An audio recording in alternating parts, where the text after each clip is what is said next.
নমস্কার সুপ্রিয় দর্শক বন্ধু, আজকের ভিডিওতে মূলত আমরা নতুন গোলাপ গাছ কিনে আনার পর বাড়িতে কি পরিচর্যা করব বা কোন কোন বিষয়গুলির উপর লক্ষ্য দেবো সেগুলির ওপর আজকের ভিডিওটা হতে চলেছে। তাই সকলকে রিকোয়েস্ট করব, নতুন বাগানি পুরাতন বাগানি যারা যেমনই বাগানি হোক না কেন, আজকের ভিডিওটা একটু মন দিয়ে দেখার জন্য। আপনারা যদি মন দিয়ে ভিডিওটা দেখেন তাহলে আরও দর্শক বন্ধুরা এই ভিডিওটি দেখতে পাবে এবং তাদের কাছে এই ভিডিওটা পৌঁছে যাবে। চলো মূল ভিডিওতে যাওয়া যাক। তার আগে যে সকল দর্শক বন্ধুরা যে ফার্স্ট টাইম আমার চ্যানেলে ভিজিট করছো তাদের সকলকে বলবো, নিচে থাকা সাবস্ক্রাইব বাটনটি ক্লিক করুন এবং তার পাশে থাকা বেল আইকনটি অলে সেট করে দেবেন, যাতে পরবর্তীকালে ভিডিওর নোটিফিকেশন আপনার কাছে সহজেই পৌঁছে যায়। তো আমরা যখন বাজার থেকে বা নার্সারি থেকে নতুন গোলাপ গাছের চারা আমাদের বাড়িতে কিনে নিয়ে আসবো, যে বিষয়গুলির প্রতি আমাদের লক্ষ্য দিতে হবে সেগুলি আমি একে একে ভিডিওতে বলছি। আপনারা মনোযোগ সহকারে ভিডিওটি দেখতে থাকুন।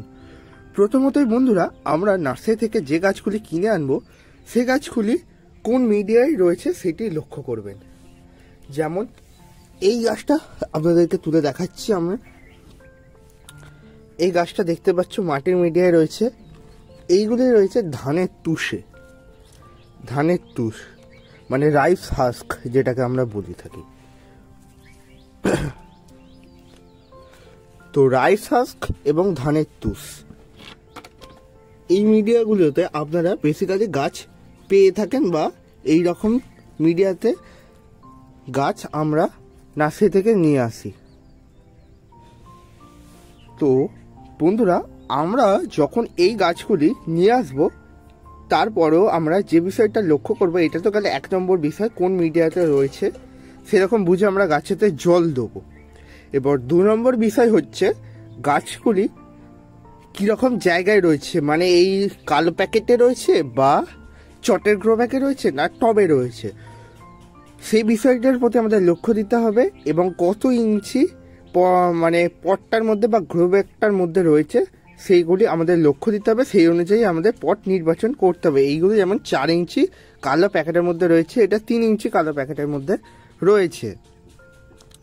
এরপর আমাদেরকে যে বিষয়টার প্রতি লক্ষ্য দিতে হবে সেটা 3 নম্বরের ক্ষেত্রে বলা যেতে পারে গাছগুলিতে কোনো অ্যালাডাল রয়েছে কিনা। অ্যালাডাল বলতে গ্রাফটিংয়ের নিচে থেকে ডাল বেরোনোকে বোঝায়। আমার এতে একটাকও অ্যালাডাল নেই, তাই দেখাতে পারলাম না। স্ক্রিনে অ্যালাডালটা শো হচ্ছে, আপনারা দেখে বুঝে নিন কোনটাকে আমি অ্যালাডাল বলছি, যেটা 7 পাতা ডাল নামে আমরা জানি। যারা গোলাপ বাগান করেন তাদের কাছে তো এইটা একটা বিরাট সমস্যা। অ্যালাডালের কারণে গাছের সমস্ত খাদ্যগুণটা অ্যালাডাল কেড়ে নেয় এবং গাছকে কোনো রকমের গ্রোথ নিতে দেয় না এবং গাছটাকেও বাড়তে দেয় না। তো মোটামুটিভাবে আমরা গাছটাকে ভালো করে দেখব, যদি কোনো অ্যালাডাল থাকে সেটা কাটারের সাহায্যে কেটে ফেলে দেবো। এর পরবর্তী টিপস মানে 4 নম্বর টিপসের ক্ষেত্রে আমরা গাছটা কোন মিডিয়ায় করব, এইটা সকলেরই একটা চিন্তার ব্যাপার। এখন অনেকেই ঘেঁষে গোলাপ করছো, আবার অনেকে তো মাটির গোলাপ তো মানে চিরকাল থেকেই করেই আসছো। ঘেঁষে গোলাপটা বেশ কিছু বছর ধরে প্রচলন ঘটছে। তো তোমাদের সকলকে আমি বলবো, তোমরা যে কোনো মিডিয়াতে করতে পারো, যার কাছে যেটা সহজলভ্য। একটাই মূল ব্যাপার, মাটির মিডিয়াতে খাবারটা কম এবং জলটাও ঠিক কম দিতে হয়। কিন্তু আমরা যদি ঘেঁষে গোলাপ করি তো সেক্ষেত্রে আমাদের খাটনিটা একটু বেশি হয়। গোলাপ গাছে বিভিন্ন সময় মানে প্রায় ধরতে গেলে 1 থেকে 2 দিন ছাড়া খাবার দিতে হয়, তার সাথে সাথে জলও দিতে হবে। দিনে 2বার 3বার করে এরকম দিতে হতে পারে। তো তোমরা মোটামুটিভাবে বুঝে গেলে তোমাদের কীরকম তোমাদের মিডিয়ায় করা দরকার সেটা তোমরা বুঝে নিয়ে করো। আমি বলছি না যে কোনো মিডিয়া খারাপ, আমার কাছে 2টো মিডিয়াই ভালো। আমি 2টো মিডিয়াতেই গাছ করবো এবার থেকে ভাবছি। আমি কারণ মাটিতে গোলাপ করি, এবার থেকে সিন্ডারেও গোলাপ করব এবং তার আপডেটে তোমাদেরকে তুলে ধরবো। এর মধ্যে কিছু গোলাপ সিন্ডারেও যাবে। এছাড়াও 6 নম্বর টিপসের দিকে যাওয়া যাক। 6 নম্বর টিপস হচ্ছে গাছটাতে কি কোনো রোগ পোকা রয়েছে, রোগ পোকা থাকলে কি কর্তব্য আমাদের।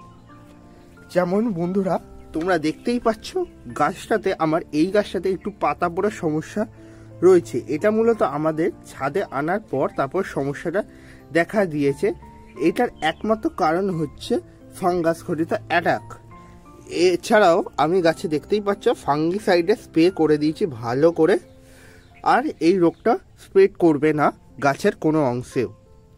সেই জন্য সকলে যখন নার্সারি থেকে গাছগুলি কিনে নিয়ে আসবে এবং আমাদের বাগানের মধ্যে গাছগুলি যখন আমরা ইনক্লুড করব, তখন আমাদের গাছে ভালো করে ফাঙ্গিসাইড স্প্রে করে দিতে হবে। এছাড়াও আমরা দেখব গাছে কি কোনো রোগ পোকা রয়েছে, যেমন মিলিবাগ হতে পারে, তেমন আবার অনেকে ভুলবশত শিকড় যেগুলি মানে খারাপ মানে ড্যামেজ শিকড় হওয়া গাছগুলোকে নিয়ে আসে। অনেক মানে নার্সারি মালিকরা রয়েছে যারা মানে খারাপ গাছ দিয়ে দাও, মানে তাদের কাছে গাছটা মরেই যাবে কিন্তু তোমাকে দিয়ে দেয়, মানে গছিয়ে দেওয়ার ব্যাপারটা যাকে বলে বাংলা ভাষায়, সেই ব্যাপারটা তোমাদের সঙ্গে হয়ে থাকে। এবং সেটা যদি তোমাদের হয়ে থাকে তাহলে রুটের ভালো করে ট্রিটমেন্ট নিতে হবে।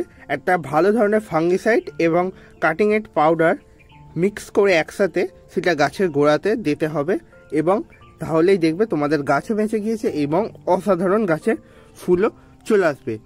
এছাড়াও আমাদেরকে গাছগুলি কত নম্বর পটে বসাতে হবে, মানে 7 নম্বর টিপসের দিকে এখন আমরা এগোচ্ছি। 7 নম্বর টিপসেটা আমি রেখেছি, গাছটা কত ইঞ্চি পটে আমরা বসাবো সেটা আমাদের বুঝে নিতে হবে গাছের এই গ্রো ব্যাগের সাইজ থেকে।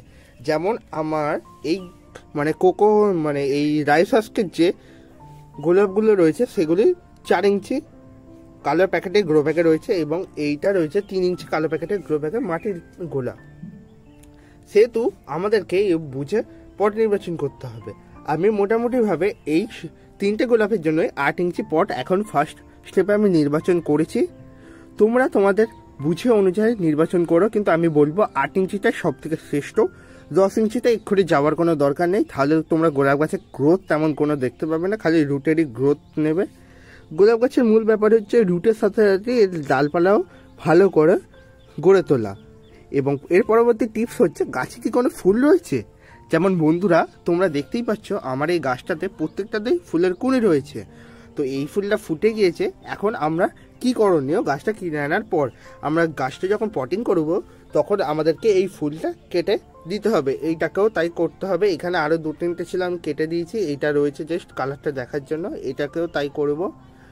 তো মোটামুটিভাবে আজকের ভিডিওতে আপনাদের আমি একটা ছোট্ট রকম ভিডিওর মাধ্যমে গোলাপ গাছের সম্পূর্ণ ধারণাটা দিলাম নার্সারি থেকে কিনে আনার পর আমরা কি কি পরিচর্যা করব। এছাড়াও যারা মাটিতে গোলাপ করতে চান তাদের ক্ষেত্রে আমি বলবো যে মিডিয়াটা আপনারা বানাবেন তার মধ্যে থাকবে মাটি, ভার্মি বা গোবর সার, বালি আর শিংকুচি, হাড় গুঁড়ো, ব্যাস, আর কিচ্ছু দেওয়ার দরকার নেই। এবং যারা সিন্ডারে করবেন, সিন্ডারেরটা আমিও অত এক্সপার্ট নয়, তবু সিন্ডারটা মোটামুটি বলছি। সিন্ডার আর গোবর সার বা ভার্মি কম্পোস্ট একসঙ্গে মিক্স করবেন, মানে সিন্ডারটা ধরুন 80% নিলেন আর 20% ভার্মি কম্পোস্ট বা গোবর সার মিক্স আপ করে একসঙ্গে গাছটা বসাতে পারেন। তো মোটামুটিভাবে এটাই ছিল আজকের ভিডিও। আশা করবো আপনাদের ভিডিওটা ভালো লেগেছে। এই ছোট্ট ভিডিওর মাধ্যমে আমি আমার ছাদ বাগানে আনা নতুন গোলাপ গাছগুলি আপনাদেরকে দেখিয়ে দিলাম এবং কি পরিচর্যা করব সেগুলো আপনাদের কাছে তুলে ধরলাম। গোলাপ ফুলগুলি খুবই অসাধারণ দেখতে, তাই আমি না নিয়ে নার্সারি থেকে পারলাম না, এবং আরও গোলাপ গাছ ইনক্লুড হবে পরবর্তী সময়ে। ভিডিওটা এখানেই এন্ড করলাম, চলে আসবো একটা নতুন এরকম ভিডিও নিয়ে পরবর্তী সময়ে।